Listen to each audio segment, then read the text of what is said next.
What's going on, Port fans? Welcome back to another video on the channel, and today we're going to be reviewing round 7, Port Adelaide versus St Kilda. Marvel Stadium was lit up with some power last night. Friday night footy, and Port got the job done by 70. I wish it was 70. 7 points. It was 83 to 76 in a tight, grueling contest.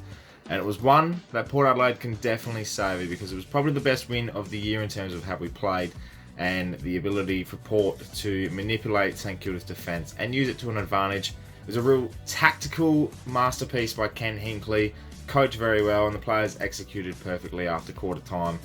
So let's get straight into it, review this one, because I tell you what, after the live stream and everything, with all the excitement from Port fans, this one was pretty damn good. So let's get straight into it and review round 7. There is so much to unpack from this game, and I think a lot of it comes from the emotional aspect of sitting there and watching a grueling tight contest, a game that didn't move anywhere further than 10 points after quarter time either side. Port Adelaide's ability to run with St Kilda's defensive structures and turn it into a positive for us with some great forward pressure, with some great ball movement, and also the ability to win the contest at the stoppage when it was caused, thanks to a few names which I'll get to in a minute. It was just something I haven't seen a lot of recently from Port Adelaide, and it was a game of toughness. It was a game of aggression. And the thing about Port Adelaide mostly after watching a full 4-quarter performance last night is the will to never give up. There's so much character with this group at the moment that their ability to find ways to win games, even in tight contests, against a St Kilda outfit that is very competitive. It's top of the ladder for a reason. For us to take that on, and for Port to really make a statement on Friday night on the big stage in front of a very vocal crowd, just I tip my hat to Port Adelaide, because that is a sensational win. I'm going to start straight off the bat with two players, and I want to talk about them in particular, because with Xavier Dersma going down, it left a wing open, and Trav Boak was on that wing. He played predominantly along that wing, around the half-forward area in that first quarter. Wasn't really getting a lot of the ball, but definitely was in and around the contest. Started okay. When Dersma went down, Boak went into the middle. He went into the middle and created havoc, because you can't tag Boak. They moved Rosie to a wing position to release him from that tag. Rosie only had 7 touches in that first half, and then had 14, I think, after that in the third and fourth quarter alone. And 20 touches for the game. He was very, very good.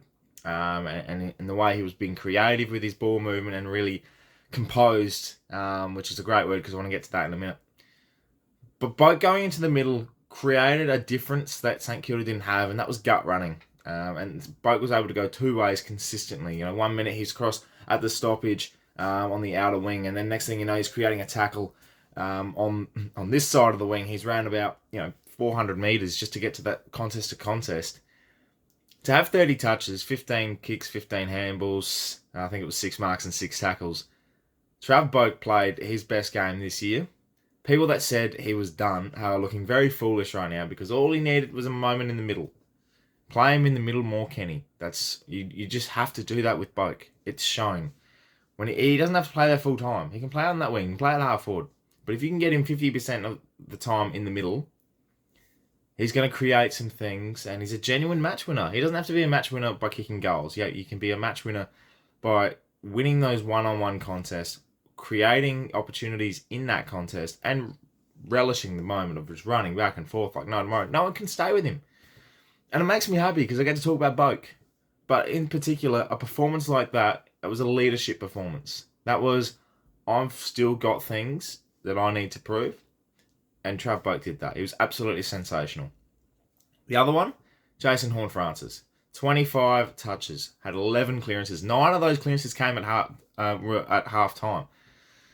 His ability to get in and under the contest and fight, like vigorously fight for that footy, was amazing to watch. That was a bloke who's always had a target on his back. He's gone into the contest after contest after contest, either winning the footy, tackling, putting pressure on. He was chasing. He's a kid. He's learning. And he just showcased so much talent last night. His way his ability to break away from the contest as well. You know, his little handballs, his great kicks inside 50. Although last night weren't in particularly good nick, they were quite low, and you know they obviously a lot of power behind them. He was trying to pinpoint them, which was, you know, when you're a kid, you do try to hit that perfect kick. But he'll learn that over time. He's only in his second year, but that's a small bit of criticism for what was a massive impact on the game. His contested work was fantastic, and I really just want to credit him with a great performance and a match-winning performance as well, because without him in that middle contest, Rosie's getting tagged, Butters is going to get bullied around a little bit more, and Butters is the other one that was really, really impressive with his contested work as well. But HORNE-FRANCIS created a difference, and that's what we want, and that's definitely what we got. I do want to mention a couple of other players. Finlayson and Dixon, their work around the ground in contested area in the air, and Finlayson's work down back late was sensational. Dixon's clutch mark with 5 minutes to go to kick a goal to put us 8 points up was absolutely fantastic, and he's running on one leg essentially at the moment with a little PCL injury, so he's coping with that, so he's restricted with his movement a little bit at the moment, which, you know, it does concern me a little bit, because he is carrying that knee injury, and you don't want that to become that niggle to become so much more, and we can't afford that. Like, I don't want to lose players to injuries. I think there'll be a few changes again next week with players coming back in, but overall the balance of the team last night was absolutely phenomenal. Miles Bergman was sensational. Didn't mind Lear's game at all. He was absolutely fantastic again down back. Just the unsung heroes. You know, I just want to talk about the unsung heroes. Jed McEntee. What a forward pressure game he played. He only had the 11 touches and kicked a goal, but he was absolutely phenomenal. Junior Rioli kicking a couple of great snags in the third quarter and having a great pressure game as a small forward. It was that forward pressure, and they created opportunities. Pau Pepper was good again too. You know, everyone played a role over the night, and I really want to pinpoint that, because when we have a great team performance, you can individualize those performances and say, hey, you made a difference, you made an impact, you contributed well. You can go right across the room and say you all had a contribution to that win. When you have something like that, and you saw the emotion from the players after the game, that win means something, and that is a full credit to Ken and the coaching staff, because whatever's happened in the last 4 weeks since the showdown, I don't know what be it, but it's working, and it's working very, very well. There is an attitude about Port Adelaide at the moment that I am absolutely loving, and if it continues, we could make a massive impact this year. We could. We've just got to keep believing. I know it's round 7, there's a long way to go, but there is an attitude about Port Adelaide at the moment that is just so likeable, and it's bringing me back to 2013-14 days, and I generally... It's like Ken is saying, if I'm going down, if I'm going out at the end of this year, I'm going out swinging. And you know what? I love to see it. So overall, we sit 5-2. We're level with St Kilda now, who, by the way, that game takes nothing away from St Kilda. I think they were very impressive again. Their defensive structure is going to cause a lot of teams a lot of havoc. I think just Port Adelaide's maturity to win that game on Friday night is absolutely... Well, I've said many a words, impressive, you know, yeah, it's an eye-catching performance, but also it does wake up, a few of the other teams and say, hey, this is how you can beat St Kilda. It's a bit of a blueprint.